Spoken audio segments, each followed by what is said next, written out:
Watching out for you. This is Storm Team 8. The tornado watch in effect for many of us until 1 a.m. Let's take a look at those counties once again. It includes Ottawa, Kent, Montcalm, Mecosta counties off to the south. Now, it does not include the counties along the Indiana border, but there is certainly a much greater chance of getting a big thunderstorm tonight down in parts of St. Joseph and Branch County than there would be, say, in Mecosta County. So for those of you down there along the Indiana border, pay attention to this as well. We already have a tornado warning in effect over in the eastern part of the state there. That is for Sanilac County. Again, we'll continue to track these storms for you. Now, a couple things I want to point out. First of all, here's a look at the satellite, and you can see this band of clouds that has set up right here, right in there, and we expect the activity to continue to develop right along that line.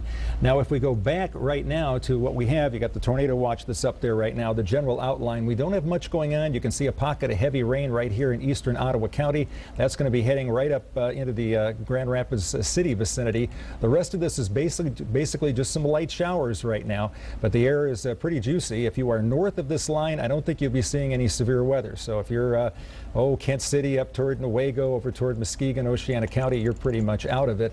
Here's a wider view, and you can see that most of the heavy thunderstorms right now are over in the eastern part of the state. Let me expand out here for just a little bit, and you can take a look at that. I do anticipate more storms to develop down in here as well during the evening hours, and any of these storms could produce some locally strong winds and even the possibility for some hail and an isolated tornado.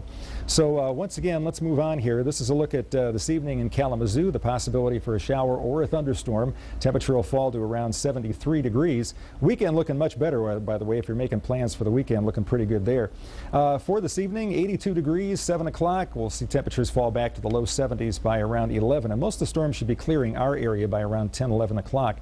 Chance of a thunderstorm is basically from Grand Rapids off toward the south and east during the evening period. Sunny, less humid weather to follow for the day tomorrow, and a dry pattern shaping up from Thursday through the middle of next week. Here's a look at current temperatures. Where it's hotter, that's where the air is a little bit more unstable, and you would have a little bit better risk of a heavy thunderstorm here, not quite so much at the lakeshore. Heat index still up at 95 there at Kalamazoo, but this is the last really warm, humid day that we're going to have like this.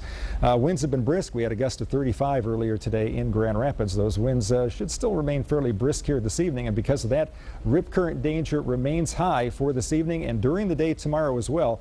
With a north-northwest wind, the greatest danger will be around the breakwaters in Grand Haven and in Pentwater. So if you happen to be in those areas, don't go near the breakwaters there at Grand Haven and Pentwater. Here's a look at your 8-day forecast for you.